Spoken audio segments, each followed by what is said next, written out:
शिष्यरूपेण बोधकं गुरुमाश्रये यदङ्घ्रिकमलद्वन्द्वं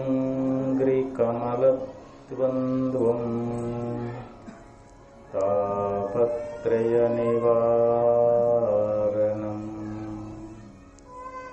शान्तैक्यपदं देवं सिद्धारूढमहं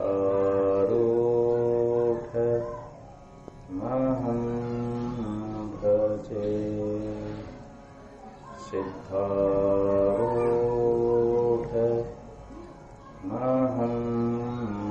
भजे। अद्वैत सार्वभौम चक्रवर्ती ಜಗದ್ಗುರು ಸಿದ್ಧಾರೂಢ ಮಹಾಸ್ವಾಮಿಗಳವರ ಪವಿತ್ರ ಚರಣಾರವಿಂದಗಳಲ್ಲಿ ಅನಂತ ಶಿರಸಾಷ್ಟಾಂಗ ಪ್ರಣಾಮವನ್ನು ಸಮರ್ಪಿಸಿ, ಮೌನಯೋಗಿ ಜಗದ್ಗುರು ಗುರುನಾಥಾರೂಢ ಮಹಾಸ್ವಾಮಿಗಳವರ ಪವಿತ್ರ ಚರಣ ಕಮಲಗಳನ್ನು ಎನ್ನ ಅರುಣಮಂದಿರದಲ್ಲಿ ಧ್ಯಾನಿಸಿಕೊಂಡು ಸದ್ಗುರು ಶಿವರಾಮ ಅವಧೂತರ ಗುರು ಪರಂಪರೆಗೆ ಅನಂತ ಸಾಷ್ಟಾಂಗ ಪ್ರಣಾಮವನ್ನು ಸಮರ್ಪಿಸಿ, ಸಾಧು ಚಕ್ರವರ್ತಿ ವಿಶ್ವಕುಟುಂಬಿ ಪಂಚಮಠಾಧೀಶ ನಿರಾಭಾರಿ ಶಿವಾವತಾರಿ ಸ್ಥಿತಪ್ರಜ್ಞ ಜಗದ್ಗುರು ಡಾಕ್ಟರ್ ಭಾರತಿ ಅಪ್ಪಾಜಿಯವರ ಪವಿತ್ರ ಚರಣಾರವಿಂದಗಳಲ್ಲಿ ಅನಂತ ಕೋಟಿ ಶಿರಸಾಷ್ಟಾಂಗ ಪ್ರಣಾಮವನ್ನು ಸಮರ್ಪಿಸಿ, ಈ ಕಾರ್ಯಕ್ರಮದಲ್ಲಿ ಪಾಲ್ಗೊಂಡಿರುವ ಶಿವಸ್ವರೂಪಿಗಳಾದ ತಮ್ಮೆಲ್ಲರಿಗೂ ಅನೇಕ ಶರಣಾರ್ಥಿಗಳು. ಒಬ್ಬ ಸುಭಾಷಿತಕಾರ ಒಂದು ಶ್ಲೋಕದೊಳಗೆ ನಮ್ಮನ್ನು ಕುರಿತು ಬಹು ಸುಂದರವಾಗಿರತಕ್ಕಂಥ ಉಪದೇಶವನ್ನು ನೀಡುತ್ತಾ ಇದ್ದಾರೆ. ಸ್ವರ್ಗಸ್ಥಿತಾನಾಂ ಇಹ ಜೀವಲೋಕೆ ಚತ್ವಾರಿ ಚಿನ್ನಾನಿ ವಸಂತಿ ದೇಹೆ ದಾನ ಪ್ರಸಂಗೋ ಮಧುರಾಚವಾಣಿ ದೇವಾರ್ಚನಂ ಸದ್ಗುರು ಸೇವನಂ ಚ. ಈ ಶ್ಲೋಕದಲ್ಲಿ 4 ಒಳ್ಳೆಯ ಮಾತುಗಳನ್ನು ನಮಗ ಉಪದೇಶ ಮಾಡ್ತಾ ಇದ್ದಾರೆ. ಅಂದ್ರೆ ನಾವು ಸ್ವರ್ಗಲೋಕದೊಳಗೆ ಸುಖ ಅನುಭವಿಸ್ತೀವಿ. ಯಾರು ಇಲ್ಲಿ ಪುಣ್ಯ ಮಾಡಿ ಯಜ್ಞ ಯಾಗ ಹೋಮ ಹವನ ಜಪ ತಪ ಸತ್ಸಂಗ ಇತ್ಯಾದಿ ಪುಣ್ಯ ಕಾರ್ಯಗಳನ್ನು ಮಾಡಿದಾಗ ನಮಗೆ ಪುಣ್ಯ ಪ್ರಾಪ್ತಿಯಾಗ್ತದೆ. ಆ ಪುಣ್ಯದಿಂದ ಸ್ವರ್ಗಲೋಕಕ್ಕೆ ಹೋಗ್ತೀವಿ. ಸ್ವರ್ಗಲೋಕದೊಳಗೆ ಬರೇ ಸುಖನ ಅಲ್ಲಿ ದುಃಖ ಅನ್ನೋದೇ ಇಲ್ಲ. ಸ್ವರ್ಗಲೋಕದೊಳಗೆ ಯಾವಾಗಲೂ ಯೌವನ, ಅಮೃತಪಾನ ಮತ್ತು ಅಲ್ಲಿ ಐರಾವತ, ಕಾಮಧೇನು, ಕಲ್ಪವೃಕ್ಷ ಮೊದಲಾದ ಅನೇಕ ಈಶ್ವರಿಗಳು ಭೂಗಳದಾವ. ಯಾವಾಗಲೂ ತಾರುಣ್ಯಾವಸ್ಥೆಯೊಳಗಿದ್ದುಕೊಂಡು ಎಚ್ಚರವಾಗಿದ್ದುಕೊಂಡು ಸ್ವರ್ಗ ಸುಖವನ್ನು ಅಲ್ಲಿ ಅನುಭವಿಸ್ತಾರೆ. ಆ ಸ್ವರ್ಗಲೋಕದಲ್ಲಿ ಯಾವ ಆನಂದ ಸುಖ ಅನ್ನುವಂಥದ್ದಲ್ಲ, ಅದನ್ನು ನಾವು ಮರ್ತ್ಯಲೋಕದಲ್ಲಿ ನಾವು ಅದನ್ನು ಅನುಭವಿಸಬೇಕಾಗಿತ್ತು ಅಂತಂದ್ರೆ ಅದಕ್ಕಂತ ಸ್ವರ್ಗಸ್ಥಿತಾನಾಂ ಇಹ ಜೀವಲೋಕೆ. ಇಹ ಜೀವನಂದ್ರೆ ಈ ಮರ್ತ್ಯಲೋಕದೊಳಗಂತ, ಈ ಮಾನವ ಶರೀರದೊಳಗೆ. ಆ ಸ್ವರ್ಗಲೋಕದಲ್ಲಿ ಅನುಭವಿಸ್ತಕ್ಕಂಥ ಸುಖವನ್ನ ಈ ಮನುಷ್ಯ ಲೋಕದೊಳಗೆ ನಾವು ಅನುಭವಿಸಬೇಕಾಗಿತ್ತು ಅಂತಂದ್ರೆ ಈ 4 ಚಿಹ್ನೆಗಳು ಇರಬೇಕು ಅಂತ. ನಮಗ 4 ರೀತಿಯಾಗಿರತಕ್ಕಂಥ ಗುಣಗಳನ್ನ ಇಲ್ಲಿ ಹೇಳ್ತಾರೆ. ಈ 4 ಒಳ್ಳೆ ಗುಣಗಳು ನಮ್ಮಲ್ಲಿ ಅದಾವು ಅಂತಂದ್ರೆ ನಾವು ಸ್ವರ್ಗ ಸುಖವನ್ನು ಅನುಭವಿಸಕತ್ತೀವಿ ಅಂತ ತಿಳ್ಕೊಳ್ಬೇಕು. ಅವು ಯಾವುವು ಅಂತಂದ್ರೆ ದಾನ ಪ್ರಸಂಗ ಮಧುರಾಚವಾಣಿ ದೇವಾರ್ಚನಂ ಸದ್ಗುರು ಸೇವನಂ ಚ. ಮೊದಲನೇದ್ದು ಹೇಳ್ತಾರ ದಾನ ಪ್ರಸಂಗ. ನಮ್ಮಲ್ಲಿ ದಾನ ಮಾಡುವಂತ ಒಳ್ಳೆ ಗುಣ ಇತ್ತು ಅಂತ ತಿಳ್ಕೊಡ್ರಿ. ಯಾಕಂದ್ರೆ ನಿಜಮುಸ್ಲು ಕೇಳ್ತಾರ ವರಗುಣವಾವುದು ಉದಾರ ಅಂತ ಹೇಳಿದರು. ಮನುಷ್ಯನಲ್ಲಿ ಇರಬೇಕಾಗಿರ್ತಕ್ಕಂಥ ಶ್ರೇಷ್ಠ ಸದ್ಗುಣ ಯಾವುದು ಅಂತಂದ್ರೆ ಉದಾರ ಅಂತ. ಅಂದ್ರೆ ನಾವು ಪಾತ್ರವನ್ನು ಅರಿತು, ದೇಶವನ್ನು ಅರಿತು, ಕಾಲವನ್ನು ಅರಿತು ಸಾಧು ಸತ್ಪುರುಷರಿಗೆ, ಸತ್ಕಾರ್ಯಗಳಿಗೆ, ಕಷ್ಟದಲ್ಲಿದ್ದವರಿಗೆ ನಾವೇನು ದಾನ ಮಾಡ್ತೇವಲ್ಲ, ಅದ ಇಲ್ಲಿ ಯಾವ ಪುಣ್ಯ ಅಂತ ಹೇಳಿಸ್ಕೊಳ್ತದ. ಆ ದಾನದಿಂದ ನಾವಿಲ್ಲಿ ಇಹದಲ್ಲಿನೂ ಸುಖಿಗಳಾಗ್ತೀವಿ, ಪರದಲ್ಲಿನೂ ಸುಖಿಗಳಾಗ್ತಾ ಇದ್ದೀವಿ. ಇದು ಒಂದು ಶ್ರೇಷ್ಠವಾದ ಸದ್ಗುಣ ಅಂತ ಹೇಳಿಸ್ಕೊಳ್ತದೆ. ಹೊರಗುಣವಾಗುವುದು ಅಂದ್ರೆ ಶ್ರೇಷ್ಠವಾದ ಗುಣ ಯಾವುದಪ್ಪ ಅಂತಂದ್ರೆ ಉದಾರ ಗುಣ ಅಂತ. ಅಂದ್ರೆ ನಮ್ಮಲ್ಲಿ ತ್ಯಾಗ ಭಾವ ಇರಬೇಕು, ನಮ್ಮಲ್ಲಿ ದಾನ ಮಾಡತಕ್ಕಂಥ ಒಳ್ಳೆ ಬುದ್ಧಿ ಇರಬೇಕು ಅಂತ ಹೇಳ್ತಾರೆ. ನಾವು ದಾನ ಮಾಡೋದ್ರಿಂದ ನಮಗ ಭಗವಂತನ ಕೃಪಾನೂ ಆಗ್ತದೆ, ನಮಗ ಪುಣ್ಯನೂ ಪ್ರಾಪ್ತಿಯಾಗ್ತದೆ. ಅದಕ್ಕೆ ನಾವು ಯಾವಾಗಲೂ ಅಂತಹ ಪುಣ್ಯ ಕಾರ್ಯಗಳಲ್ಲಿ ನಾವು ತೊಡಗಬೇಕು ಹೇಳ್ತಾರೆ. ಅದತ್ತದಾನೇನ ಭವೇ ದರಿದ್ರ, ದರಿದ್ರ ಭಾವಾಶ್ಚ ಕರೋತಿ ಪಾಪಂ, ಪಾಪ ಪ್ರಭಾವಾತ್ ನರಕೆ ಪ್ರಯಾತಿ, ಪುನರ್ದರಿದ್ರ ಪುನರೇವ ಪಾಪಿ ಅಂತ ಹೇಳ್ತಾರೆ. ನಮಗೆ ಈ ಜನ್ಮದೊಳಗ ಬಡತನ ಯಾಕೆ ಬರ್ತದ ಅಂತಂದ್ರೆ ನಾವು ಪೂರ್ವ ಜನ್ಮದಲ್ಲಿ ದಾನ ಮಾಡದೇ ಇರುವುದರಿಂದ. ನಮಗೇನು ಹಿಂದೆ ಎಷ್ಟೋ ಜನ್ಮಗಳು ಬಂದಾವಲ್ಲ, ಆ ಜನ್ಮಗಳಲ್ಲಿ ನಾವು ದಾನ ಮಾಡದೇ ಇರುವುದರಿಂದ ನಮಗೆ ಬಡತನ ಬರ್ತದೆ. ಆ ಬಡತನದೊಳಗೆ ನಾವು ಏನ್ ಮಾಡ್ತೀವಿ, ಏನಾದರೂ ಪಾಪ ಕಾರ್ಯಗಳನ್ನು ಮಾಡ್ತೀವಿ. ಆ ಪಾಪದಿಂದ ನಮಗೆ ನರಕ ಪ್ರಾಪ್ತಿಯಾಗ್ತದೆ. ಆ ನರಕ ಲೋಕದಿಂದ ಮತ್ತೆ ನಾವಿಲ್ಲಿ ಬಡವರಾಗಿ ಹುಟ್ಟಿ ಬರ್ತೀವಿ, ಮತ್ತೆ ಪಾಪ ಮಾಡ್ತೀವಿ, ಮತ್ತೆ ನರಕಕ್ಕೆ ಹೋಗ್ತೀವಿ ಅಂತ. ಹಿಂಗ ಅದತ್ತದಾನೇನ ಭವೇ ದರಿದ್ರ ಅಂತ ಹೇಳಿದರು. ನಾವು ದಾನ ಮಾಡದೇ ಇರುವುದರಿಂದ ನಮಗ ಬಡತನ ಆಗಲಿ, ರೋಗಗಳಾಗಲಿ, ಕಷ್ಟಗಳಾಗಲಿ, ದುಃಖಗಳಾಗಲಿ ನಾವು ದಾನ ಮಾಡದೆಯಿಂದ ಬರ್ತಾವು ಅಂತ ಹೇಳಿ ಅಲ್ಲಿ ನೀತಿಕಾರ ಹೇಳಿಕೊಂಡು ಬರ್ತಾರೆ. ಹಸ್ತಸ್ಯ ಭೂಷಣಂ ದಾನಂ, ನಮ್ಮ ಕೈಗೆ ಭೂಷಣ ಯಾವುದು ಅಂತಂದ್ರೆ ದಾನ ಮಾಡುವುದಂತ.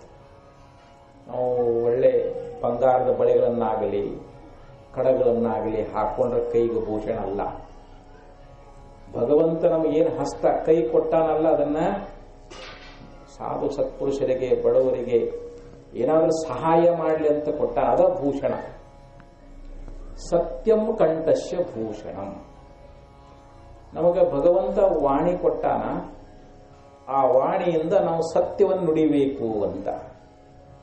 ಅದಕ್ಕಿಲ್ಲಿ ಎರಡನೇ ಗುಣಗಳಿಗೆ ಏನ್ ಹೇಳ್ಕೊಂಬಂದಾರ, ಮಧುರಾಚ ವಾಣಿ ಅಂತ ಹೇಳಿದರು. ನಮ್ಮ ವಾಣಿ ಹೇಗಿರಬೇಕು ಅಂತಂದ್ರೆ ಬಹಳ ಮಧುರವಾಗಿರಬೇಕು ನಮ್ಮ ಮಾತುಗಳು.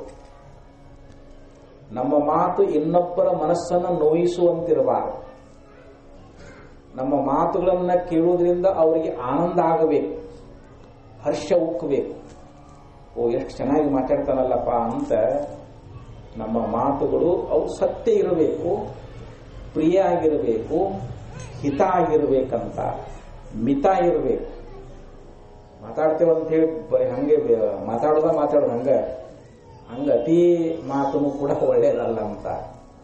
ಹಿತವಾದ, ಮಿತವಾಗಿರತಕ್ಕಂಥ ಒಳ್ಳೆ ಮಧುರವಾದ ಮಾತುಗಳು ಅವು ನಮಗೆ ವಾಣಿ ತಪಸ್ಸು ಅಂತ ಹೇಳಿಸ್ಕೊಳ್ತಾ ಇದ್ದಾರೆ.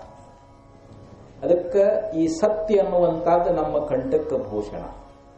ಶ್ರೋತ್ರಸ್ಯ ಭೂಷಣಂ ಶಾಸ್ತ್ರಂ, ನಮಗೆ ಭಗವಂತ ಕಿವಿ ಕೊಟ್ಟಾನಲ್ಲ, ಈ ಕಿವಿಯಿಂದ ನಾವು ಶಾಸ್ತ್ರವನ್ನ ಕೇಳಿದಾಗ ಮಾತ್ರ ಭೂಷಣ ಆಗ್ತದೆ.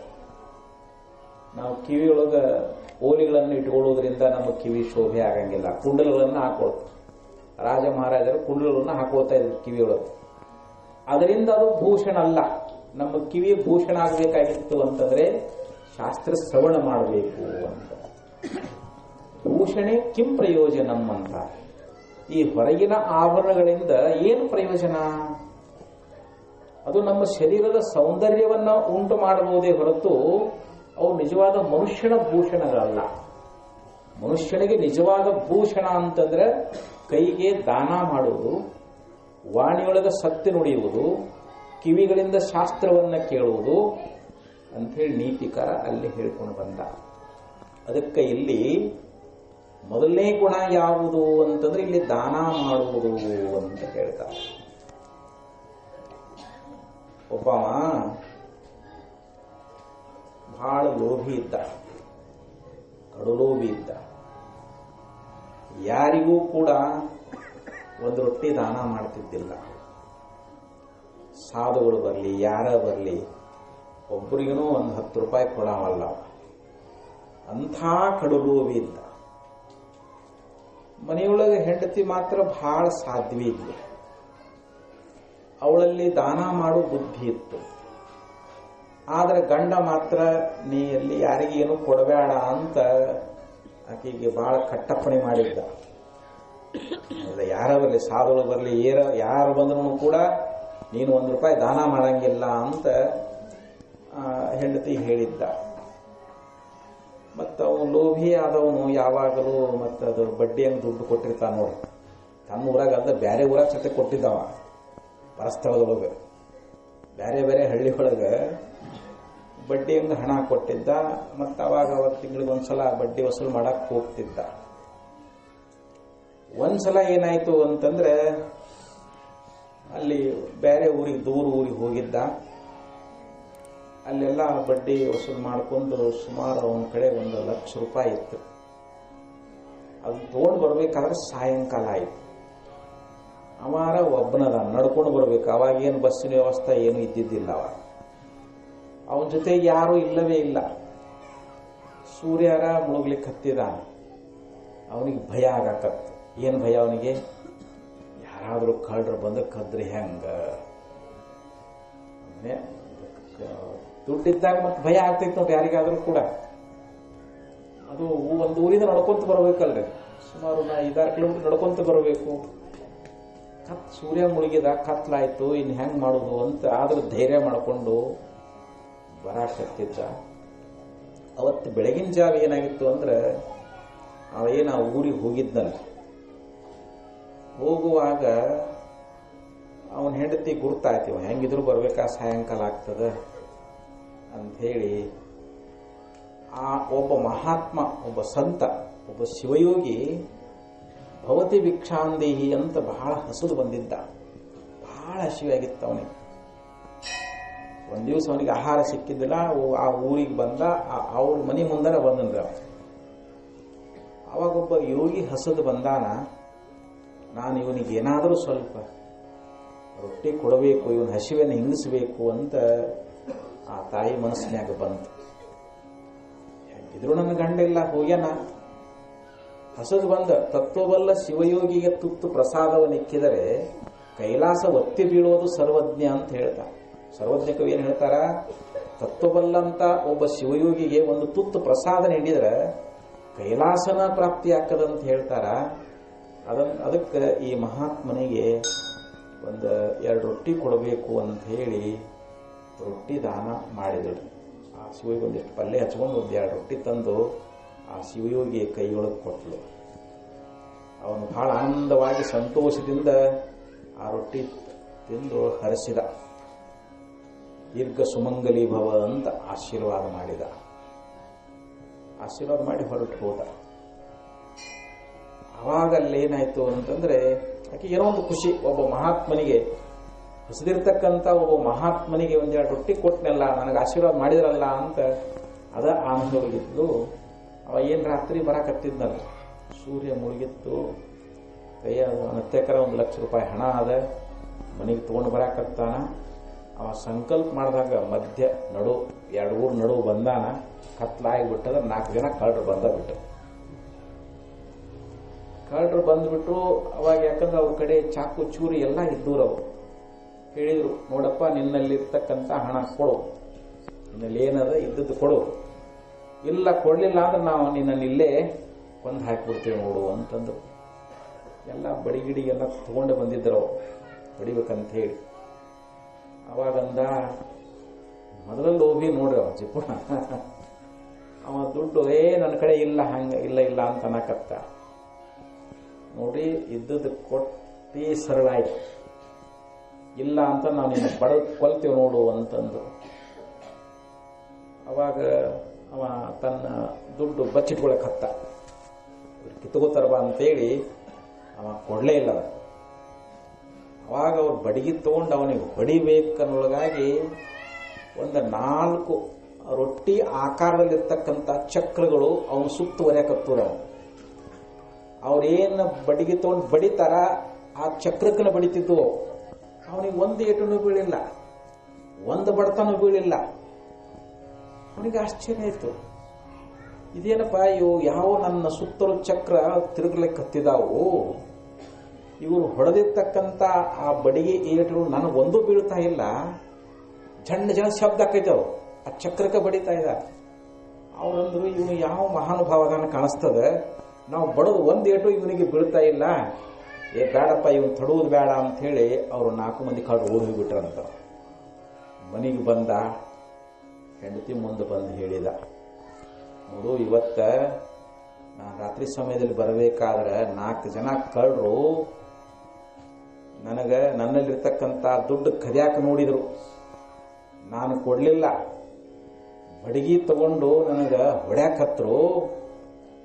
ಅವಾಗ ಏನಾಯ್ತು ಅಂತಂದ್ರೆ 4 ಚಕ್ರಗಳು ರೊಟ್ಟಿ ಆಕಾರದಲ್ಲಿರ್ತಕ್ಕಂಥ 4 ಚಕ್ರಗಳು ನನ್ನ ಸುತ್ತ ತಿರುಗಾಕತ್ತಿದ್ದು, ಅವರು ಹೊಡೆದ ಏಟುಗಳೆಲ್ಲ ಆ ಚಕ್ರಕ್ಕೆ ಬಡಿತಿದ್ದು ಹೊರತು ನನಗೆ ಒಂದು ಏಟನ್ನು ಬೀಳಿಲ್ಲ. ಇವತ್ತು ನನ್ನ ಪ್ರಾಣ ಉಳಿತಿವತ್ತು, ದೈವ ಚಲೋ ಅದಂತಂದಾಗ ಹೆಂಡತಿ ಹೇಳಿದ್ಲು, ನಾವೊಂದು ಮಾತು ಹೇಳ್ತೀನಿ, ನನ್ನ ಮಾತು ಕೇಳ್ರಿ ಅಂತಂದು. ಇವತ್ತ ನೀವು ಆ ಕಡೆ ಊರಿಗೆ ಹೋದಾಗ ಒಬ್ಬ ಸಂತ ಬಂದಿದ್ದ, ಅವನಿಗೆ ನಾನು 1-2 ರೊಟ್ಟಿ ದಾನ ಮಾಡಿದ್ದೆ. ನಾನು ಆ ದಾನ ಮಾಡಿದ್ರ ಫಲವಾಗಿ ಏನಾಯ್ತು ಅಂತಂದ್ರೆ ಅವ್ರ ಆಶೀರ್ವಾದ ಮಾಡಿದ್ರು, ನನಗೆ ದೀರ್ಘ ಸುಮಂಗಲಿ ಭವ ಅಂತ ಆಶೀರ್ವಾದ ಮಾಡಿದ್ರು. ಅವ್ರ ಆ ಮಾಡಿದ ಆಶೀರ್ವಾದ ನಿಮ್ಮನ್ನು ಕಾಯ್ದದಿವತ್ತು, ನನ್ನ ಮಾಂಗಲ್ಯವನ್ನು ಉಳಿಸೋದಿವತ್ತು. ಇಲ್ಲ ಅಂದ್ರೆ ಅವರು ನಿನ್ನನ್ನು ಕೊಂದ ಹಾಕಿಬಿಡ್ತಿದ್ರು. ಅವರು ನಾ ಮಾಡಿದ 2 ರೊಟ್ಟಿ ದಾನ ಆ ಮಹಾತ್ಮರ ಆಶೀರ್ವಾದದಿಂದ ಏನಾಯ್ತು ಅಂತಂದ್ರೆ ಇವತ್ತು ನೀವು ಜೀವಂತ ಬಂದಿದ್ದೀರಿ ಅಂತಂದಾಗ ಅವನಿಗೆ ಆಶ್ಚರ್ಯ ಹೋಗ್ಬಿಡುತ್ತೆ. ಹೌದಾ, ಲೆಕ್ಕ ಯಾಕೆ ಪ್ರತ್ಯಕ್ಷ ಆಗಿತ್ತು ನೋಡ್ರಿ ಅವನಿಗೆ.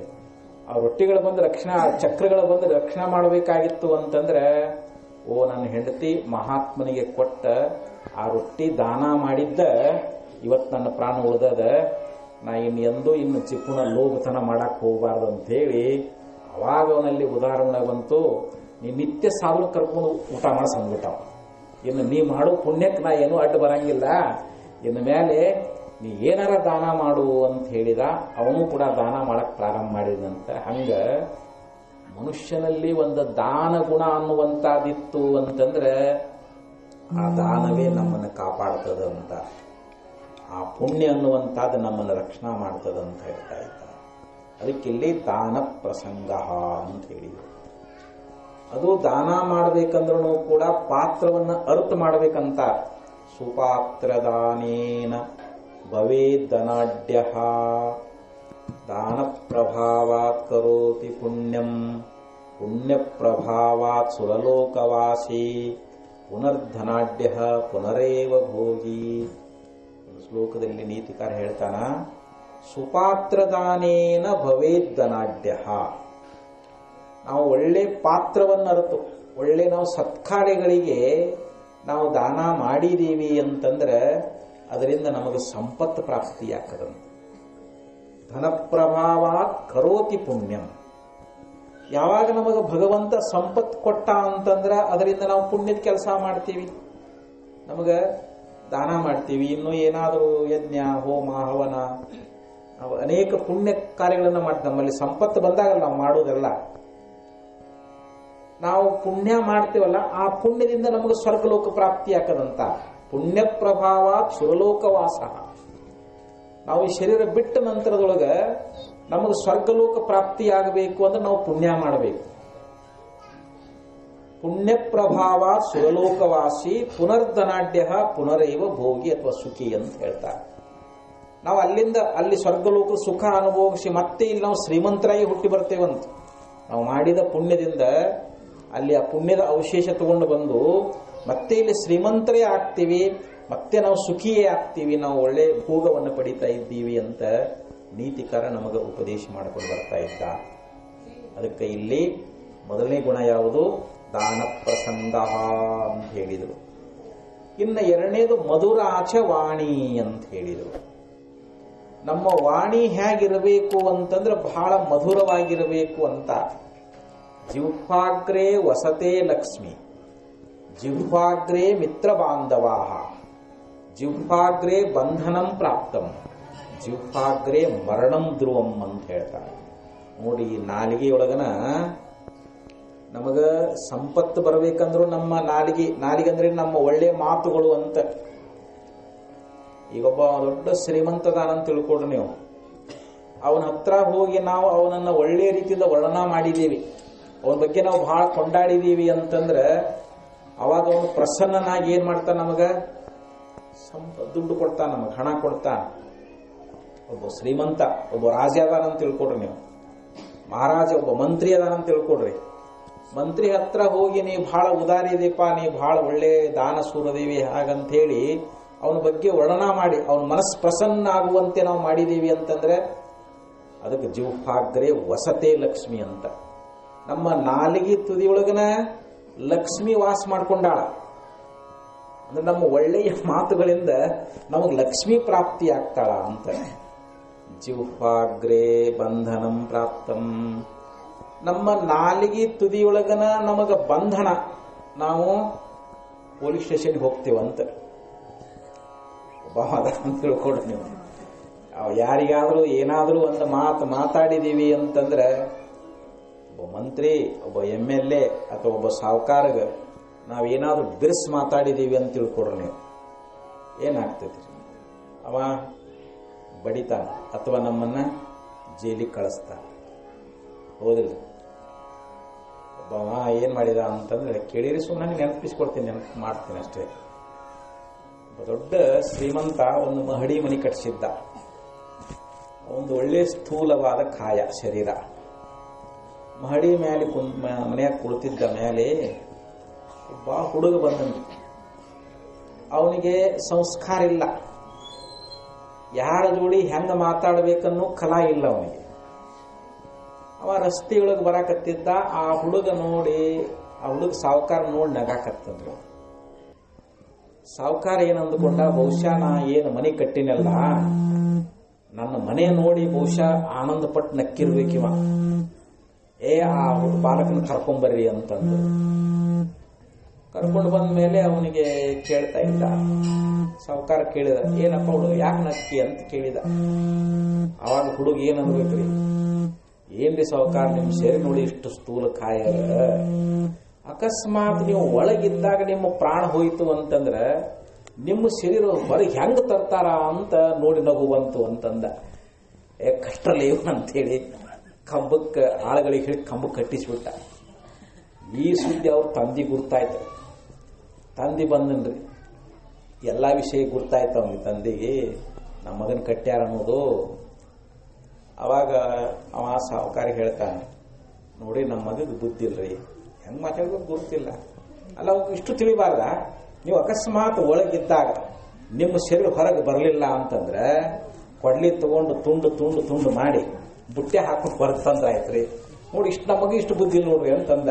ಕಟ್ಟಲೆ ಇವನು ಅಂತೇಳಿ ಸಾವುಕಾರ ಸಿಟ್ಟು ಬಂದು ಅವನು ಒಂದು ಕಂಬಕ್ಕೆ ಕಟ್ಟಿಸಿದನು. ಆ ಹುಡುಗನ ತಾತ ಒಬ್ಬ ಇದ್ದನ್ರಿ. ಆ ತಾತ ಬಂದು ನೋಡ್ರಿ ನಮ್ಮ ಮಗಗ ಮೊಮ್ಮಗಗ ಬುದ್ಧಿನೇ ಇಲ್ಲ. ಅಲ್ಲ ಅವ್ರಿಗೆ ಇಷ್ಟಾದ್ರೂ ಹೊಳಿಬಾರ್ದ, ನಿಮ್ಮ ಶರೀರ ಅಕಸ್ಮಾತ್ ನಿಮ್ಮ ಒಳಗ ಮ್ಯಾಲೆ ಇದ್ದಾಗ ಪ್ರಾಣ ಹೋಯ್ತು ಅಂತಂದ್ರೆ ಅಲ್ಲೇ ಪೆಟ್ರೋಲ್ ಹಾಕಿ ಊರಿಗೆ ಚಲಿಸ್ಬಿಟ್ಟು ಬಿಡು ಅಂತಂದ. ಇವನು ಕಟ್ಟಿ ಬಿಡಿರ್ಲಿ ಅಂತಂದ. ಅದಕ್ಕೆ ಜಿಹ್ವಾಗ್ರೇ ಬಂಧನಂ ಪ್ರಾಪ್ತಂ ಅಂತ. ನಮ್ಮ ನಾಲಿಗೆ ತುದಿಯೊಟ್ಟಿನ ಬಂಧನ ಪ್ರಾಪ್ತಿ ಆಕೈತೆ ಅಂತ.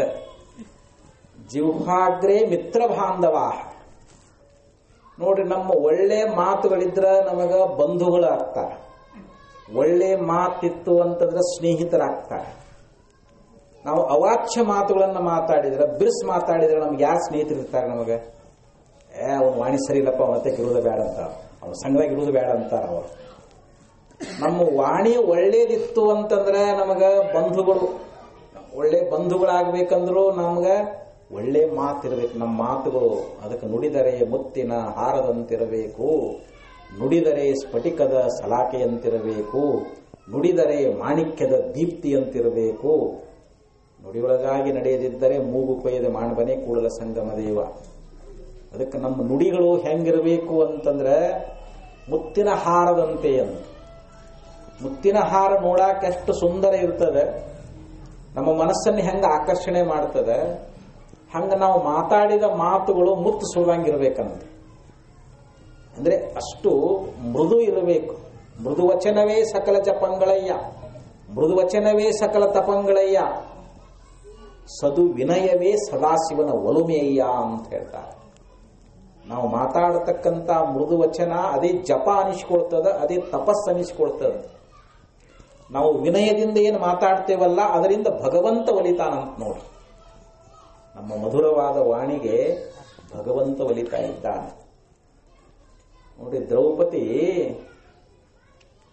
ಯಾವ ದುರ್ಯೋಧನ ಎಲ್ಲ ಶಕುನಿ ಎಲ್ಲರೂ ಅಲ್ಲಿ ಅವರೇನು ಇಂದ್ರಪ್ರಸ್ಥಕ್ಕೆ ಅದ್ರ ಓಪನಿಂಗ್ ಎಲ್ಲ ಬಂದಿದ್ರು. ಅದು ಬಹಳ ಭವ್ಯವಾಗಿ ಕಟ್ಟಿದ್ರು. ಅದನ್ನು ನೋಡಬೇಕು ಅಂತ ಬಂದರು. ಅದನ್ನು ನೋಡಿ ಅವ್ರು ಗಾಬರಿ ಆಗಿಬಿಟ್ರು. ಏನಪ್ಪ ಎಷ್ಟು ಸುಂದರವಾಗಿ ಇಂದ್ರಪ್ರಸ್ಥ ನಿರ್ಮಾಣ ಆಗೈತೆಲ್ಲ, ಇದು ಹೆಂಗ್ ಕಟ್ಟಾರ, ಇದನ್ನು ನೋಡ್ಬೇಕಂತೇಳಿ ಅಲ್ಲಿ ದುರ್ಯೋಧನ ಬಂದನ್ರಿ ಅರಮನೆ ನೋಡಾಕ. ಒಳಗ ಅಲ್ಲೇನಾಗಿತ್ತು ಅಂದ್ರೆ ಆ ಮನೆ ಒಳಗಡೆ ಅಲ್ಲಿ ಒಂದು ನೀರಿನ ಇದು ಕಾರಂಜಿ ಟೈಪ್ ಇತ್ತು. ಅದು ಅರಮನೆ ಒಳಗೆ ದೊಡ್ಡ ಭವ್ಯವಾದ ಅರಮನೆ ಅದು. ಆವಾಗಂದ ಮತ್ತೆ ಅಲ್ಲೇ ಹಾಸಿ ಹೋಗ್ಬೇಕಾಗಿತ್ತ. ಬಹುಶಃ ಇಲ್ಲಿ ನೀರದಾವ ಅಂತ ಹೇಳಿ ಅವ ಏನ್ ಮಾಡ್ಬಿಟ್ಟ, ತನ್ನ ದೋತ್ರ ಮ್ಯಾಲೆ ಏರಿಸ್ಕೊಂಡು ಕಾಲಿಟ್ಟಂದು. ಅಲ್ಲಿ ನೀರೇ ಇಲ್ಲ, ನೀರ್ ಹರಿದಂಗೆ ಕಾಣಿಸಕತ್ತದ, ಅಲ್ಲಿ ನೀರೇ ಇಲ್ಲ. ಇದು ಮೋಸ ಆಯ್ತು ಅಂತಂದವ. ನೀರದಂತ ತಿಳ್ಕೊಂಡಿದ್ದೆ, ಇಲ್ಲಿ ನೀರಿಲ್ಲ ಅಂತ ಹೇಳಿ ಹಂಗ ಧಾವಿಸಿ ಹಾಗ ಮುಂದೆ ಅಂಥದೇ ಇನ್ನೊಂದು ದೃಶ್ಯ ಬಂದ್ರೆ ಅವಾಗ ಒಂದ ಹಿಂದೆ ಮೋಸ ಹೋಗಿದ್ದೆ ನಾನು. ಇಲ್ಲಿನೂ ಹಂಗೈತಿದು, ಇಲ್ಲಿ ನೀರಿನಂಗ ಕಾಣಕತ್ತೈತಿ, ಇಲ್ಲಿ ನೀರಿಟ್ಟು ಬಿಡು ಅಂತೇಳಿ ಹಂಗ ಹೋಗ್ಬಿಟ್ಟ, ಹೊಡೆದ ಬಿದ್ದುಬಿಟ್ಟ. ನೀರಾಗ ಯಾವಾಗ ಬಿದ್ದ ದ್ರೌಪದಿ ಸುಮ್ಮನಿರ್ಬೇಕಿಲ್ರಿ. ಅಂದಸ್ಯ ಪುತ್ರ ಅಂಧ ಅಂದ್ಬಿಟ್ಲು, ಕುರುಡನ ಮಗ ಕುರುಡ ಅಂತ ಅಂದ್ಬಿಟ್ಲು. ಧೃತರಾಷ್ಟ್ರನು ಕುರುಡ, ಮತ್ತೆ ಇವನು ಅಲ್ಲಲ್ಲಿ ಹೊಂಡ ಐತಿ, ಅದನ್ನು ಹೋಗಿ ಅದ್ರಾಗ ಹೋಗಿ ಬಿದ್ದುಬಿಟ್ಟಲ್ಲ ಇದು ಅಂಥೇಳಿ ಅಂದಸ್ಯ ಪುತ್ರ ಅಂದ ಅಂತಂದಾಗ ಸಿಟ್ಟು ಬಂತು ದುರ್ಯೋಧನಿಗೆ. ಆ ಒಂದು ಸಿಟ್ಟು ಇಟ್ಕೊಂಡನ ಮಹಾಭಾರತ ಹೋಗ್ಬಿಡ್ತೆಲ್ಲ. ಅದು ಆಕೆ ಒಂದು ಮಾತು, ಪಗಡಿ ಆಟದೊಳಗೆ ಅವ್ರನ್ನೆಲ್ಲ ಸೋಲಿಸಿ, ಮತ್ತು ಪಾಂಡವರೆಲ್ಲ ಸೋತರು, ದ್ರೌಪದಿನೂ ಸೋತರು, ಎಲ್ಲ ಸಾಮ್ರಾಜ್ಯ ಸೋತರು. ಮತ್ತು ಕೊನೆಗೆ ಅಷ್ಟೊತ್ತಿಗೆಲ್ಲ, ಯಾಕಂದ್ರೆ ದ್ರೌಪದಿಯನ್ನು ಎಳ್ಕೊಂಡು ಬಂದು ಅಲ್ಲಿ ಮಾನಭಂಗ ಮಾಡ್ಬೇಕಂತೇಳಿ ಸೀರೆ ಸೆಳೆದ ದುಶ್ಯಾಸನ, ಕೃಷ್ಣ ಪರಮಾತ್ಮ ಸೀರೆಯನ್ನು ಬಿಟ್ಟು ಆಕೆಯನ್ನ ಮಾನ ರಕ್ಷಣಾ ಮಾಡಿದ. ನಿಮಗೆಲ್ಲ ಮಹಾಭಾರತ ಎಲ್ಲ ಗುರ್ತಿದ್ದದ ಅದು. ಅವಾಗ ಈ ರೀತಿಯಾಗಿ ಅಲ್ಲಿ ಯಾವ ಮತ್ತೆ ಪಗಡಿ ಆಟದೊಳಗೆ ಇಲ್ಲಿ ಧರ್ಮರಾಜ ಮತ್ತೆ ಸೋಲ್ತಾನ. ಅದ್ರಾಗ ಏನಾಯ್ತು, 12 ವರ್ಷ ವನವಾಸ, 1 ವರ್ಷ ಅಜ್ಞಾತವಾಸ. ವನವಾಸ ಅಜ್ಞಾತವಾಸ ಮಾಡೋ ಪ್ರಸಂಗ ಬಂತು ಪಾಂಡವರು. ಅಂದ್ರೆ ಇದಕ್ಕೆಲ್ಲ ಕಾರಣ ಏನು ಅಂತಂದ್ರೆ ದ್ರೌಪದಿ ಮಾತಾಡಿದ ಒಂದು ಮಾತು ನೋಡ್ರಿ. ಅಂದಸ್ಯ ಪುತ್ರ ಅಂಧ ಅಂದಿದ್ದಕ್ಕನ ಅದನ್ನ ಮನಸ್ಸಿನಾಗ ಸೀಡಿಟ್ಟುಕೊಂಡು ದುರ್ಯೋಧನ ಏನ್ ಮಾಡಿದ ಅಂತಂದ್ರೆ ಮಹಾಭಾರತ ಯುದ್ಧ ಆಗುವಂಗೆ ಮಾಡಿಬಿಟ್ಟ. ಅಂದ್ರೆ ಆಕೆ ನುಡಿದ ಒಂದು ಮಾತು ಮಹಾಭಾರತ ಯುದ್ಧ ಆಗಿ ಹೋಗ್ಬಿಡ್ತು ಅಂತ. ಅದಕ್ಕೆ ನಮ್ಮ ಮಾತುಗಳಲ್ಲೇ ಬಂಧುಗಳದಾರ, ಸ್ನೇಹಿತರದಾರ. ಜಿಹ್ವಾಗ್ರೇ ಮರಣಂ ಧ್ರುವಂ. ನಾವು ಮಾತಾಡಿದ ಮಾತು ಅದು ನಮಗೆ ಮರಣವನ್ನು ತಂದು ಕೊಡ್ತದೆ. ಮರಣಕ್ಕೂ ಕಾರಣ ಆಕೈತಿ ಅಂತ ನಾವು ಮಾತಾಡಿದ ಮಾತು. ಜಗಳ ನಡೆದಿರ್ತಾವ ನೋಡಿ, ಮತ್ತೆ ಒಂದು ತಮ್ಮ ಶತ್ರುಗಳ ಜೊತೆಯಲ್ಲಿ ಅವ್ರು ಮಾತಾಡಿದಂಥ ಮಾತುಗಳು ಎಷ್ಟೋ ಮರ್ಡರ್ಗಳಾಗ್ತಾವ ನೋಡ್ತಿರ್ರಿ ಲೋಕದೊಳಗೆ. ಒಂದು ಮಾತಿನಿಂದಲೇ ಎಷ್ಟೋ ಸಾವು ನೋವುಗಳು ಸಂಭವಿಸ್ತಾ ಇದ್ದಾವೆ. ಅದಕ್ಕೆ ಇಲ್ಲಿ ಮಧುರಾಠ್ಯವಾಣಿ ಅಂತ ಹೇಳಿದರು. ನಮ್ಮ ಮಾತುಗಳು ಹೆಂಗಿರಬೇಕು ಅಂತಂದ್ರೆ ಮಧುರವಾಗಿ, ನಾವು ಮಧುರವಾಗಿರ್ತಕ್ಕಂಥ ಮಾತುಗಳನ್ನು ಮಾತಾಡಬೇಕು. ಮತ್ತೆ ಮುಂದಿನ ಮಾತು ಹೇಳ್ತಾ ಇದ್ದಾರೆ, ದೇವಾರ್ಚನಂ ಸದ್ಗುರು ಸೇವನಂ ಚ. ಮೂರನೇ ಮಾತು ಯಾವುದಪ್ಪ ಅಂತಂದ್ರೆ ದೇವಾರ್ಚನಂ. ನಾವು ಪರಮಾತ್ಮನನ್ನ ಪೂಜಿಸಬೇಕು. ಯಾಕೆಂದ್ರೆ ಪರಮಾತ್ಮನ ಉಪಕಾರ ನಮಗೆ ಬಹಳ ಆಗ್ಯದ. ಭಗವಂತ ನಮಗೆ ಅಮೂಲ್ಯವಾದ ಶರೀರ ಕೊಟ್ಟಾನ, ಮನುಷ್ಯ ಶರೀರ ಕೊಟ್ಟಾನ. ನಾವು ದೇವರನ್ನ ಪೂಜಿಸುವುದರಿಂದ, ಪರಮಾತ್ಮನನ್ನ ಪೂಜಿಸುವುದರಿಂದ ನಮ್ಮಲ್ಲಿರ್ತಕ್ಕಂಥ ಸಮಸ್ತ ಪಾಪಗಳೆಲ್ಲ ನಾಶ ಆಗಿ ಹೋಗ್ಬಿಡ್ತಾವ. ನಮ್ಮ ಪಾಪವನ್ನು ಕಳೀತಾನ ಪರಮಾತ್ಮ. ನಮಗ ಐಶ್ವರ್ಯವನ್ನು ಕೊಡ್ತಾನ. ನಮಗ ಸಂಸಾರದೊಳಗೆ ನಮಗೇನು ಬಡತನ ಅದ, ಆ ಬಡತನವನ್ನು ಕಳೆದು ನಮಗೆ ಸಾಕಷ್ಟು ಐಶ್ವರ್ಯ, ಎಲ್ಲಾ ಭೋಗಗಳನ್ನು ಭಗವಂತ ಕೊಡ್ತಾ ಇದ್ದಾನೆ. ನಮಗ ಆ ಒಂದು ಮುಕ್ತಿಯನ್ನು ಪಡಿಬೇಕಂದ್ರೂ ಕೂಡ ಭಗವಂತನಲ್ಲಿ ನಾವು ಪೂಜಾ ಮಾಡಬೇಕು, ಅವನನ್ನು ಒಲಿಸಿಕೊಳ್ಬೇಕಂತ. ಭಕ್ತಿ ಮಾತ್ರವನ್ನು ಮಾಡಿದೊಳಂಗನೆ ಕೇಳು ಮುಕ್ತಿಯನ್ನು ಒಲಿದೀವನೀಶನು ಅಂತ ಹೇಳಿದರು. ನಾವು ಪರಮಾತ್ಮನಲ್ಲಿ ಭಕ್ತಿ ಮಾಡಿದ್ರೆ ನಮಗೆ ಪರಮಾತ್ಮ ಒಲಿದು ಮುಕ್ತಿಯನ್ನು ಅನುಗ್ರಹ ಮಾಡ್ತಾನಂತ ಹೇಳಿ ನಿರ್ಮಿಸುವವರು ಕೂಡ ಹೇಳ್ಕೊಂಡು ಬರ್ತಾ ಇದ್ದಾರೆ. ಅದಕ್ಕೆ ಭಗವಂತನನ್ನ ಪೂಜಿಸಿ, ಭಕ್ತ ಮಾರ್ಕಂಡೇಯ ಶಿವನನ್ನ ಪೂಜಿಸಿ ಮೃತ್ಯುಂಜಯನಾದ. 14 ವರ್ಷಕ್ಕೆ ಅವನಿಗೆ ಮರಣ ಇತ್ತು. ಅಂಥ ಮಾರ್ಕಂಡೇಯ ಏನ್ ಮಾಡಿದ ಅಂತಂದ್ರೆ ಶಿವನನ್ನ ಪೂಜಿಸಿದ. ತಂದೆ ತಾಯಿಗಳು ಬಹಳ ದುಃಖ ತಪ್ತರಾಗಿದ್ರು, ಬಹಳ ದುಃಖ ಮಾಡ್ಲಿಕ್ಕೆ ಅಳ್ಳಾಕತ್ತಿದ್ರು.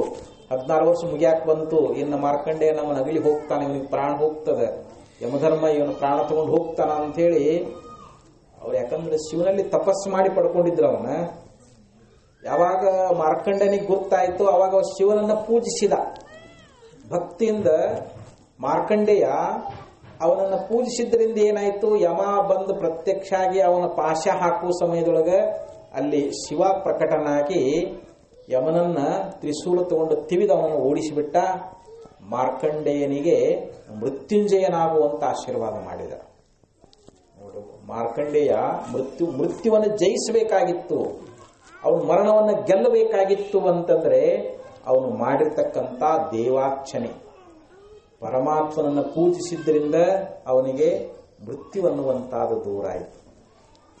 ಹಾಗೆ ನಾವು ಅನೇಕ ದೃಷ್ಟಾಂತ ಕೇಳ್ತಾ ಇದ್ದೀವಿ.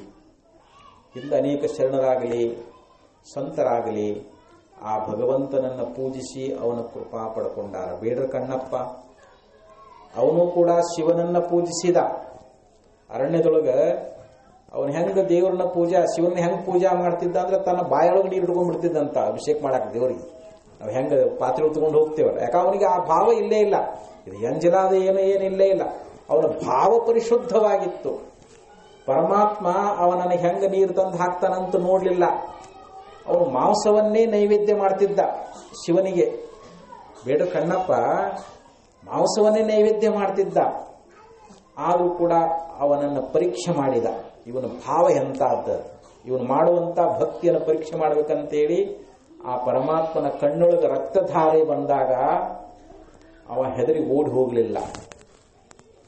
ಅದು ಬೇಡ ಕಣ್ಣಪ್ಪ, ಅಯ್ಯೋ ನಮ್ಮ ಅಪ್ಪನ ಕಣ್ಣಾಗ ರಕ್ತ ಬರಾಕ್ತದಲ್ಲ ಅಂತ ತನ್ನ ಕಣ್ಣನ್ನ ಕಿತ್ತು ಶಿವನಿಗೆ ಅರ್ಪಿಸಿದ. ಮತ್ತೊಂದು ಕಣ್ಣಾಗ ರಕ್ತ ಬರಾಕತ್ತು, ತನ್ನ ಹೆಬ್ಬಳಿನಿಂದ ಗುರುತಿಟ್ಟು ಅದು ಒಂದು ಕಣ್ಣನ್ನು ಕಿತ್ತು ಶಿವನಿಗೆ ಅರ್ಪಿಸಿದಾಗ ಶಿವ ಪ್ರತ್ಯಕ್ಷ ಆದ. ನೋಡಪ್ಪ, ನೀನು ಮಾಡಿದ ಭಕ್ತಿಗೆ ನಾನು ಮೆಚ್ಚಿದ್ದೀನಿ. ನನ್ನನ್ನು ಅನವರತ ನೀ ಏನು ಪೂಜಾ ಮಾಡಿದ್ದೀಯಲ್ಲ, ನೀನು ಏನು ವರ ಬೇಕು ಕೇಳ್ಕೋ ಅಂತಂದ. ಅವಾಗ ಬೇಡ್ರ ಕಣ್ಣಪ್ಪ, ಪರಮಾತ್ಮ ನನಗೆ ಯಾವಾಗಲೂ ಭಕ್ತಿ ಭಾವವನ್ನೇ ಕೊಡು.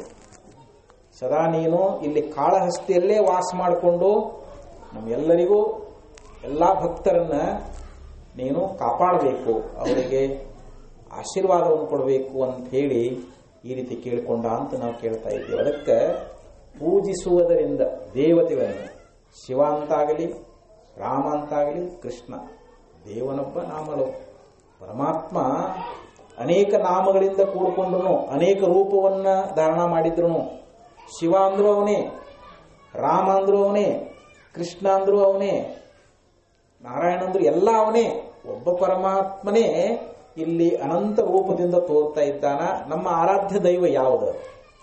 ಇವತ್ತು ಪಾಂಡುರಂಗ ಆಗಿರಬಹುದು, ಅಥವಾ ಶಿವ ಆಗಿರಬಹುದು, ಗಣಪತಿ ಆಗಿರಬಹುದು, ದೇವಿಯಾಗಿರಬಹುದು. ಇರ್ತಕ್ಕಂಥ ಏಕಂ ಸತ್ ವಿಪ್ರ ಬಹುಧಾ ವದಂತಿ ಅಂತ ಹೇಳ್ತಾರೆ. ಒಬ್ಬ ಪರಮಾತ್ಮನಿಗೆ ಅನಂತ ರೂಪಗಳದಾವು, ಒಬ್ಬನೇ ಅನೇಕ ವಿಧವಾಗಿ ತೋರ್ತಾ ಇದ್ದಾನ. ಈ ಹೆಂಗ ಒಂದು ಇದರ ಗೌರಿ ಹುಣ್ಣಿಯೊಳಗೆ ಸಕ್ರೆ ಆರತಿ ಮಾಡ್ತಾ ನೋಡಿ, ಅದು ಒಂದು ಸಕ್ರೆಯಿಂದಲೇ ಎಷ್ಟು ಅಲ್ಲಿ ಈಶ್ವರ, ಗಣಪತಿ, ಆನಿ, ಒಂಟಿ, ಕುದುರೆ ಏನೆಲ್ಲ ಮಾಡಿರ್ತಾರಲ್ಲ. ಆ ಸಕ್ರೆ ಆರತಿ ನೀವು ನೋಡಿರ್ತೀರಿ ನೀವು. ಅದು ಒಂದು ಸಕ್ರೆನ ಹೋಗಿಲ್ರಿ, ಅದು ಒಂದು ಸಕ್ರೆಯಿಂದ ಎಲ್ಲ ತಯಾರಾಗ್ಯಾವ. ಅದ್ರ ಹೆಸರು ಬೇರೆ ಬೇರೆ ಇಟ್ಟಾರ. ಅವು ಮಕ್ಳು ಅಂತವೇ ನನಗೆ ಗಣಪತಿ ಬೇಕು, ನನಗೆ ಒಂಟಿ ಬೇಕು, ನನಗೆ ಆನೆ ಬೇಕು, ಮಕ್ಳು ಕೇಳ್ತಾವಿಲ್ರಿ. ಅಂದ್ರೆ ಅಲ್ಲಿ ನಾಮರೂಪಗಳು ಬೇರೆ ಬೇರೆ ಆದ್ರೂ ಕೂಡ ಒಂದು ಸಕ್ರೆ ಹೆಂಗ ಸತ್ಯದೋ ಹಂಗ ಗಣಪತಿ ಅಂತ ಕರೆದ್ರು ಅವನ, ಶಿವ ಅಂತ ಕರೆದ್ರು ಅವನ, ನೀವು ದೇವಿ ಅಂತ ಕರೆದ್ರು ಅದ ಒಂದ ವಸ್ತುವಿಗೆ ನಾಮರೂಪಗಳು ಬೇರೆ ಬೇರೆ ಅದಾವು. ನಾವು ಸುಮ್ಮನೆ ಅವ್ರು ಬೇರೆ ಇವ್ರು ಬೇರೆ, ಶಿವ ಶ್ರೇಷ್ಠ, ವಿಷ್ಣು ಶ್ರೇಷ್ಠ, ನಾವು ಏನೇನೋ ಅಂತ ಇದ್ದೀವಿ. ಅವರಲ್ಲಿ ಯಾರು ಎಲ್ಲ ಒಂದೇ ಸ್ವರೂಪದ ಒಬ್ಬ ಪರಮಾತ್ಮನಿಗೆ ಅನಂತ ರೂಪಗಳದಾವಂತ ಹೇಳಿ ನಾವು ಹಿಂಗ ಆ ಪರಮಾತ್ಮನನ್ನ ಪೂಜಿಸಬೇಕು ಅಂತ ಹೇಳಿದರು. ಭಗವಂತನ ಪೂಜೆಯಿಂದ ನಮ್ಮಲ್ಲಿರ್ತಕ್ಕಂಥ ಪಾಪಗಳು ಹೋಗ್ತಾವು, ನಮ್ಮಲ್ಲಿರುವಂಥ ಬಡತನ ಹೋಗ್ತದೆ, ನಮಗೆ ಸಂಸಾರದ ತಾಪತ್ರೆಗಳು, ನಮಗೇನ ದುಃಖಗಳಿರಲಿ, ಪರಮಾತ್ಮ ನಮ್ಮ ಮೇಲೆ ಕಣ್ಣು ತೆರೆದ ಅಂತಂದ್ರೆ, ಭಕ್ತ ಸುಧಾಮನಿಗೆ ಕೃಷ್ಣ ಪರಮಾತ್ಮ ಎಂಥ ಐಶ್ವರ್ಯ ಕೊಟ್ಟನ್ರಿ. ಅವನಿಗೆ ಎಂಥ ಬಡತನ ಇತ್ತು, ಒಂದ್ ದಿವಸ ಹೊಟ್ಟೆ ತುಂಬ ಉಣ್ಲಿಲ್ಲವ. ಅಂಥ ಬಡತನವಾಗಿರ್ತಕ್ಕಂಥ ಸುಧಾಮನಿಗೆ ಕೃಷ್ಣ ಪರಮಾತ್ಮ ಕುಬೇರನ ಐಶ್ವರ್ಯವನ್ನೇ ಕೊಟ್ಟು ಬಿಟ್ಟ. ಅವನ ಮನೆ ಅರಮನೆ ಮಾಡಿಬಿಟ್ಟ. ಎಲ್ಲಾ ಸಂಪತ್ತು ಅವನಿಗೆ ಪ್ರಾಪ್ತಿಯಾಯಿತು. ಯಾಕಂದ್ರೆ ಆ ಭಗವಂತನಲ್ಲಿ ಅಷ್ಟು ಭಕ್ತಿ ಮಾಡಿದ್ದ. ಸುಧಾಮ ಅಷ್ಟು ಭಕ್ತಿಯಿಂದ ಪರಮಾತ್ಮನನ್ನ ಆರಾಧನಾ ಮಾಡಿದ್ದ. ಹಂಗ ನಾವು ಪರಮಾತ್ಮನನ್ನ ಆರಾಧನಾ ಮಾಡಿದೀವಿ ಅಂತಂದ್ರೆ ಪರಮಾತ್ಮ ನಮ್ಮ ಎಲ್ಲ ಇಷ್ಟಾರ್ಥಗಳು ಈಡೇರಿಸ್ತಾ ಇದ್ದ. ಇನ್ನು ಕೊನೆಯದಾಗಿ ಹೇಳ್ತಾರೆ ಸದ್ಗುರು ಸೇವನಂಚ. ಸದ್ಗುರು ಅಂತಂದ್ರೆ ಇಲ್ಲಿ ಪರಮಾತ್ಮ ಗುರುದೇವ ಅಂತ, ಭರ್ಗೋ ಸಾಕ್ಷಾತ್ ನರಾಕೃತಿ ಅಂತ ಹೇಳ್ತಾರೆ. ಗುರು ಅಂತಂದ್ರೆ ಸಾಕ್ಷಾತ್ ಪರಮಾತ್ಮನೇ ಮನುಷ್ಯ ರೂಪದಿಂದ ಅವತರಿಸಿ ಬಂದಿರ್ತಾನೆ. ಗುರು ಅಂತಂದ್ರೆ ನಾವು ಸಾಕ್ಷಾತ್ ಪರಮಾತ್ಮ ಅಂತ ತಿಳ್ಕೊಳ್ಬೇಕೇ ಹೊರತು ಅವನು ನಮ್ಮಂಗ ಮನುಷ್ಯ ಅಂತ ತಿಳ್ಕೊಳ್ಬಾರದು. ನರಶರೀರವನ್ನ ಎಲ್ಲ ಮುಮುಕ್ಷುಗಳ ಭಕ್ತರ ಪುಣ್ಯ ಒಡಗೂಡಿ ಆ ಸದ್ಗುರುನ ಶರೀರ ಆಗಿರ್ತದಂತ. ಸದ್ಗುರುವಿನ ಶರೀರ ಎಲ್ಲಾ ಭಕ್ತರ ಪುಣ್ಯ, ಎಲ್ಲಾ ಸದ್ಭಕ್ತರ ಅಥವಾ ಮುಮುಕ್ಷುಗಳ ಪುಣ್ಯ ಒಟ್ಟುಗೂಡಿ ಒಬ್ಬ ಸದ್ಗುರುವಿನ ಅವತಾರ ಆಗಿರ್ತದಂತ. ಅಂದ್ರೆ ಭಕ್ತರ ಉದ್ಧಾರಕ್ಕೋಸ್ಕರವಾಗಿ ಸಾಧು ಸದಾಶಿವನಾಗಿ ಜಗತ್ತ ಬೋಧಿಸಿ ತನ್ನ ನಿಜ ಪದವನಿಗುತ್ತ ಅಂತ ಹೇಳ್ತಾರೆ. ಸಾಕ್ಷಾತ್ ಕೈಲಾಸಪತಿಯಾಗಿರ್ತಕ್ಕಂಥ ಸದಾಶಿವನೇ ಸಾಧು ರೂಪದಿಂದ ಬರ್ತಾ ಇದ್ದಾನೆ ಅಂತ ಪಾರಮಾರ್ಥಿಕತೆಯಲ್ಲಿ ಹೇಳಿದಂತೆ ಅಂಥ ಸದ್ಗುರುವಿನ ಸೇವಾ ನಾವು ಮಾಡಿದ್ದೀವಿ ಅಂತ ತಿಳ್ಕೊಡ್ನೆ. ಗುರುನಾಥನ ಸೇವಾ ಮಾಡಿದ್ರೆ ನಮಗ ಮೋಕ್ಷ ಪ್ರಾಪ್ತಿ. ಗುರುನಾಥ ನಮಗ ಜ್ಞಾನ ಬೋಧ ಮಾಡ್ತಾನೆ, ನಮ್ಮನ್ನ ಈ ಭವಸಾಗರದ ಮುಕ್ತನನ್ನಾಗಿ ಮಾಡ್ತಾನೆ. ಅಂತ ಶ್ರೇಷ್ಠ ಮುಕ್ತಿಯನ್ನು ಕೊಡುವಂತ ಒಂದು ಕೃಪಾದೃಷ್ಟಿ ಗುರುವಿನಲ್ಲಿದೆ. ಕೃಪಾದೃಷ್ಟಿ ಹರಿದು ಬಂತು ಅಂತಂದ್ರೆ ನಾವೆಲ್ಲರೂ ಹೊಸ ಮುಕ್ತರಾಗಿಬಿಡ್ತಾ ಇದ್ದೀವಿ. ಯಾವ ತಲಕಟ್ನಾಳ ನಿರುಪಾದೀಶ್ವರರು ಆದ್ವಾನಿ ಅಂತ ಹೇಳಿ, ಆಂಧ್ರದೊಳಗೆ ಆದ್ವಾನಿ ಎನ್ನುವಂತಹದ್ದೊಂದು ನಗರ. ಅಲ್ಲಿ ತಲಕಟ್ನಾಳ್ ನಿರುಪಾದೀಶ್ವರ ಮಹಾತ್ಮರವರು ಅವಧೂತರು, ಅವರು ಸ್ಥಿತಪ್ರಜ್ಞರು. ಅವರಿಗೆ ಬಾಹ್ಯ ವೃತ್ತಿ ಇದ್ದಿದ್ದಲ್ಲಿ ಯಾವಾಗಲೂ ಅಂತರ್ಮುಖಿಗಳು. ಅವ್ರು ಹೆಂಗಂತಂದ್ರೆ ಅವರು ಒಂಥರ ಹುಚ್ಚರಂಗ ತಿರುಗಾಡ್ತಿರ್ತಾರ. ಅವ್ರು ಜ್ಞಾನಿಗಳು ಹಿಂಗೆ ಇರ್ತಾರಂತ ಹೇಳಕ್ಕಾಗಂಗಿಲ್ಲ. ಉನ್ಮತ್ತನಂತೆ, ಬಾಲಕನಂತೆ ಅವ್ರು ಬರ್ತಾ ಇರಬೇಕಾದ್ರೆ ಆ ಊರೊಳಗ ಒಬ್ಬ ಲಕ್ಷ್ಮಣ ತಾಯಿ ಅಂತ ಹೇಳಿ ಆಕೆ ರಸ್ತೆಯ ಕಸ ಗುಡಿಸ್ತಿದ್ಲು. ಲಕ್ಷ್ಮಣ ತಾಯಿ ಒಳ್ಳೆ ನವತಾರುಣ್ಯ, ಒಳ್ಳೆ ಯುವತಿ, ಸುಂದರವಾದ ಯುವತಿ. ಪ್ರತಿ ದಿವಸ ಆ ನಗರದ ಬೀದಿಯನ್ನು ಕಸ ಗುಡಿಸ್ತಾ ಇದ್ಲು. ಆ ಮಹಾತ್ಮರು ಅವತ್ತ ಆ ನಗರದ ಬೀದಿಯೊಳಗೆ ಹಾಯ್ದು ಹೊಂಟಿದ್ರು. ಆವಾಗ ಆ ಮಹಾತ್ಮರನ್ನು ನೋಡಿ ಆ ಕಸಬರಿಗೆ ಚೆಲ್ಲಿ ಆ ಮಹಾತ್ಮರಿಗೆ ನಮಸ್ಕಾರ ಮಾಡಬೇಕು, ಅವ್ರ ಕರುಣೆ, ಅವ್ರ ಕೃಪಾ ಪಡ್ಕೋಬೇಕಂತೇಳಿ ಹೋಗಿ ನಮಸ್ಕಾರ ಮಾಡಿದ್ರು. ಅವಾಗ ಅವರು ತಮ್ಮ ಹಸ್ತವನ್ನ ಆ ಲಕ್ಷ್ಮಣ ತಾಯಿ ಮಸ್ತಕದ ಮೇಲೆ ಇಟ್ಟರು. ಅವಾಗ ಆಕೆಗೆ ಆ ಒಂದು ಸ್ಥಿತಿ ಬಂದ್ಬಿಡ್ತು ನೋಡಕ್ಕೀಗ. ಆ ಮಹಾತ್ಮರ ಹಸ್ತಸ್ಪರ್ಶದಿಂದ ಆಕೆ ತನ್ನ ದೇಹವನ್ನೇ ಮರೆತು ಬಿಟ್ಲು. ಅಂಥ ಒಂದು ಭ್ರಾಮಿಸ್ತಿ ಬಂದ್ಬಿಡ್ತು ಆಕೆಗೆ. ಅವಾಗ ಅವರು ಕಸ ಹೊಡಿದು ಬಿಟ್ಬಿಟ್ಲಕ್ಕೆ. ಆಕೆ ವೃತ್ತಿ ಅಂತರ್ಮುಖ ಸಮಾಧಿ ಸ್ಥಳ ಆಗಿಬಿಟ್ಲಕ್ಕೆ. ಎಲ್ಲಿ ನೀರು ಸಿಗುತ್ತೆ ಅಲ್ಲಿ ಕುಡಿಯಾಕಿ, ಏನು ಯಾರು ಕೊಡ್ತಾರೆ ತಿನ್ನಾಕಿ. ಅವ್ರಂದ್ರೆ ಯಾವ ಒಬ್ಬ ಸಾಧು ಏನು ಹುಚ್ಚಿಡಿಸಿ ಹೋಗ್ಬಿಟ್ನೋ, ಏನೋ ಮಾಡಿ ಹೋಗ್ಬಿಟ್ನ ಅಂತೇಳಿ ಹಿಂಗ ಜನ ಮಾತಾಡ್ತಾ ಇರ್ತಾರಲ್ಲ. ಒಳ್ಳೆ ಸುಂದರವಾದ ಶರೀರ, ಈಕಿಗೆ ನೋಡಿ ಹುಚ್ಚು ಹಿಡಿದ್ರ ಟೈಪು. ಅವಾಗ ಅಲ್ಲಿ ಎಲ್ಲಿ ಇಂಥದ ನೀರು ಕುಡಿಬೇಕು, ಇದನ್ನ ತಿನ್ನಬೇಕು, ಏನು ಇಲ್ಲೇ ಇಲ್ಲಿ ನೋಡ್ರಿ, ಯಾವ ಸಿಕ್ಕ ತಿನ್ನಾಕಿ ಎಲ್ಲಿ ಕುಂತರೆ ಅಲ್ಲೇ ಸಮಾಧಿ ಸ್ಥಳ ಆಗಿಬಿಡಾಕಿ ಒಂಥರ ಹುಚ್ಚರ ಟೈಪ್ ವರ್ತನೆ ಆಗಿಬಿಡುತ್ತು. ಅವಾಗ ಅಂದ್ರೆ ಆ ಮಹಾತ್ಮರು ಅಷ್ಟೇ ಆಶೀರ್ವಾದ ಮಾಡಿ ಹೊರಟು ಹೋಗ್ಬಿಟ್ರು. ಅವರು ಜೀವನ್ಮುಕ್ತ ಸ್ಥಿತಿಯಲ್ಲಿ ಇದ್ದವರು. ಅಂಥ ಮಹಾತ್ಮರ ಒಂದು ಕೃಪಾದೃಷ್ಟಿ, ಅವರ ಒಂದು ಹಸ್ತಸ್ಪರ್ಶದಿಂದ ಆಕೆಯೂ ಕೂಡ ಅವಧೂತ ಸ್ಥಿತಿಯನ್ನು ಪಡ್ಕೊಂಡ್ಬಿಟ್ಲು. ಅವಾಗ ಒಂದು ದಿವಸ ಏನಾಯ್ತು ಅಂತಂದ್ರೆ, ಒಂದು ಮಂದಿರದೊಳಗೆ ಯಾಕೆಂದ್ರೆ ಅಲ್ಲಿ ಒಂದು ಗುಡಿಯಾಗ ಎಲ್ಲೆಲ್ಲೋ ಮಲ್ಕೋತಿದ್ಲು, ಚಿತ್ರದೊಳಗೆ ಮಲ್ಕೊಂಡ್ಬಿಟ್ಟಿದ್ಲು. ಒಬ್ಬ ಪೊಲೀಸ್ ಅಧಿಕಾರಿ ನೋಡಿದ, ಇವಳು ಹುಚ್ಚಿದ್ದಂಗೆ ಅದಾಳೆ. ನೋಡಿದ್ರೆ ಒಳ್ಳೆ ಸೌಂದರ್ಯ, ಒಂದು 20 ವರ್ಷದ ಪ್ರಾಯ, ಒಳ್ಳೆ ಸುಂದರದಾಳ. ಈಕೆಂದು ಮಧ್ಯರಾತ್ರಿಯೊಳಗೆ ಬಂದು ನಾನು ಮಾನಭಂಗ ಮಾಡಬೇಕು ಅಂಥೇಳಿ ಮಧ್ಯರಾತ್ರಿಯೊಳಗೆ ಬಂದನ್ರಿ. ಬಂದಾಗ ಗುಡಿಯೊಳಗೆ ಮಲ್ಕೊಂಡಿದ್ದಳ್ರಿ. ಅವಾಗ ಅವನಿಗೆ ಏನು ದೃಶ್ಯ ಕಾಣಿತು ಅಂತಂದ್ರೆ, ಆಕೆಯ ಶರೀರ 4 ತುಂಡಾಗಿ ಬಿದ್ದಿತ್ತು, ರಕ್ತ ಹರಿಲಿಕ್ಕತ್ತಿತ್ತು. ಅಯ್ಯೋ, ಯಾವನೊಬ್ಬ ಪಾಪಿ ಬಂದು ಈಕೆನ ಉಪಭೋಗ ಮಾಡಿ ಕೊಲೆ ಮಾಡಿ ಹೋಗಿಬಿಟ್ಟ. ನಾಳೆ ದಿವಸ ಹೆಂಗಿದ್ರು ಪೊಲೀಸ್ ಸ್ಟೇಷನ್ ಕೇಸ್ ಬರ್ತದಿದು, ಯಾರಾದರೂ ಬಂದು ಕಂಪ್ಲೇಂಟ್ ಮಾಡ್ತಾರ ಅಂಥೇಳಿ ಹೆದರಿ ಆ ದೃಶ್ಯ ನೋಡಿ ಹೊರಟು ಹೋಗ್ಬಿಟ್ಟನ್ರಿ ನಾವು. ಹೋದ ಬೆಳಿಗ್ಗೆ ಎದ್ದು ಪೊಲೀಸ್ ಸ್ಟೇಷನ್ಗೆ ಬಂದು ಆಫೀಸ್ನಲ್ಲಿ ಬಂದು ಕೂತ್ಕೊಂಡ. ಆ ಲಕ್ಷ್ಮಣ ಎದುರುಗಡೆ ಹಾಯ್ ಮಾಡ್ತಿದ್ಲು. ಅವ ಅಂದ, ಅಲ್ಲ ರಾತ್ರಿ ನೋಡಿನಿ ಈಕೆ ಶರೀರ 4 ತುಂಡಾಗಿ ಬಿದ್ದಿತ್ತು, ರಕ್ತ ಹರಿತಾ ಇತ್ತು, ಪ್ರತ್ಯಕ್ಷ ನೋಡಿದೆ ನಾ ರಾತ್ರಿ ಮಧ್ಯರಾತ್ರಿಯೊಳಗೆ. ಈಗ ನೋಡಿದ್ರೆ ಇಲ್ಲೇ ಹೊರಟಿದ್ದಾಳ, ಈಕೆ ಸಾಮಾನ್ಯದ ಓಡಿ ಹೋಗಿ ಗಟ್ಟೆ ಪಾದ ಹಿಡ್ಕೊಂಡ. ಯವ್ವ, ನಿನ್ನ ಮಹಿಮಾ ತಿಳ್ಕೊಳ್ಳಿಲ್ಲ ನಾನು ಏನೋ ನಿನ್ನಲ್ಲಿ ಕುದೃಷ್ಟಿ ಮಾಡಿಬಿಟ್ಟೆ, ನನ್ನ ಕಾಮದೃಷ್ಟಿ ಬಂದ್ಬಿಡ್ತು, ನನ್ನ ಮಹಾ ಅಪರಾಧ ಆಯಿತು, ಕ್ಷಮ ಮಾಡು ಅಂತ ಹೇಳಿ ಕೇಳ್ಕೊಂಡಂತ ಪೊಲೀಸರಿದ್ದಾರೆ. ಅಂದ್ರೆ ಅಂಥ ಲೀಲಾ ಪುರುಷರು.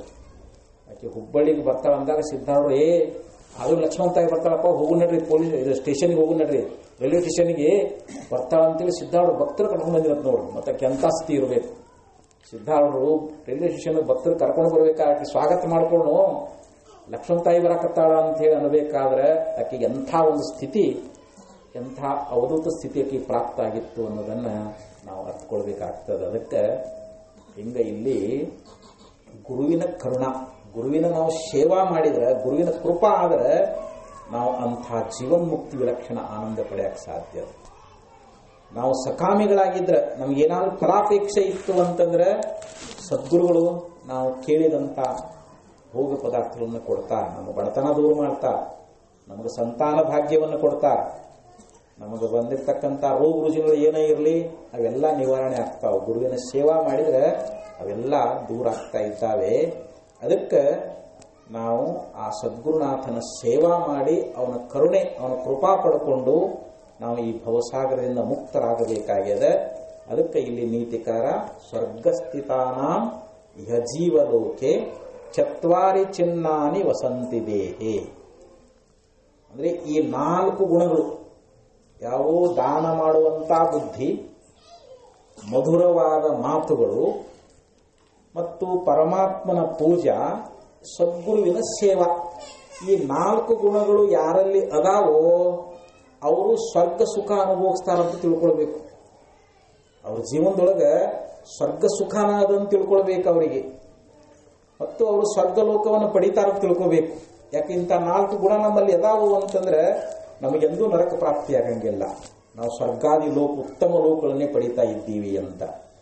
ಅಂದರೆ ನಮಗೆ ಇಲ್ಲಿನೂ ಸುಖ, ಪರಲೋಕದಲ್ಲಿನೂ ಸುಖ ಅನ್ನುವಂಥದ್ದದ ಇಂಥ ಉತ್ತಮವಾಗಿರ್ತಕ್ಕಂಥ ಗುಣಗಳನ್ನು ನಮ್ಮ ಜೀವನದೊಳಗೆ ಅಳವಡಿಸಿಕೊಂಡು ನಾವು ಭಗವಂತನ ಸ್ಮರಣೆ ಮಾಡ್ತಾ, ಗುರುವಿನ ಸೇವಾ ಮಾಡ್ತಾ, ದಾನ ಧರ್ಮಾದಿಗಳನ್ನು ಮಾಡ್ತಾ ನಾವು ಒಳ್ಳೆಯ ಪುಣ್ಯವನ್ನು ಸಂಗ್ರಹ ಮಾಡಿಕೊಂಡು ಈ ಮನುಷ್ಯ ಜನ್ಮದ ಸಫಲತೆಯನ್ನು ನಾವೆಲ್ಲರೂ ಮಾಡಿಕೊಳ್ಳೋಣ ಅಂತ ಹೇಳ್ತಾ, ನಮ್ಮ ಪಂಪಣ್ಣ ತಾತವರಿಗೆ ಶಾರೀರಿಕ ಅನಾರೋಗ್ಯ ಅನ್ನುವಂಥದ್ದು ಆರಾಮಾಗ್ತದೆ. ಅವ್ರು ಸಿದ್ಧಾವ್ರ ಆಶೀರ್ವಾದದಿಂದ ಪೂರ್ಣ ಆರಾಮಾಗ್ತಾರೆ. ಅದಕ್ಕೆ ಮತ್ತು ಅವರು ಸ್ವಲ್ಪ ಮೇಲೆ ಮೇಲೆ ಬೆಂಗಳೂರಿಗೆ ಹೋಗೋ ಪ್ರಸಂಗ ಬರ್ತದೆ. ಅದಕ್ಕೆ ಅವ್ರೇನೊಂದು ಹಾಕಿ ಕೊಟ್ಟಾರ, ಪ್ರತಿ ದಿವಸ ಅನ್ನ ಪ್ರಸಾದ, ಸೋಮವಾರಕ್ಕೊಮ್ಮೆ ಪಾಲಕಿ ಉತ್ಸವ, ಇಲ್ಲಿ ಭಜನೆ, ಇವೇನದಾವು ಯಾವ ಬಿಡಕ್ಕೆ ಹೋಗ್ಬೇಡ್ರಿ. ಅವರಿಲ್ಲ ಅಂತ ತಾಸಾರ ಮಾಡಕ್ಕೆ ಹೋಗ್ಬೇಡ್ರಿ. ಅವ್ರು ಅದಾರ ಅಂತ ತಿಳ್ಕೊಡ್ರಿ. ಅದಾರ ಅಂತ ತಿಳ್ಕೊಂಡು ಪ್ರತಿ ದಿವಸ ನಡೀತಕ್ಕಂಥ ಆ ಸೇವಾ ಕಾರ್ಯಗಳೇನದಾವು ಅವನ್ನೆಲ್ಲ ನೀವು ಸರಿಯಾಗಿ ಮಾಡ್ಕೊಂಡು ಹೋಗ್ರಿ.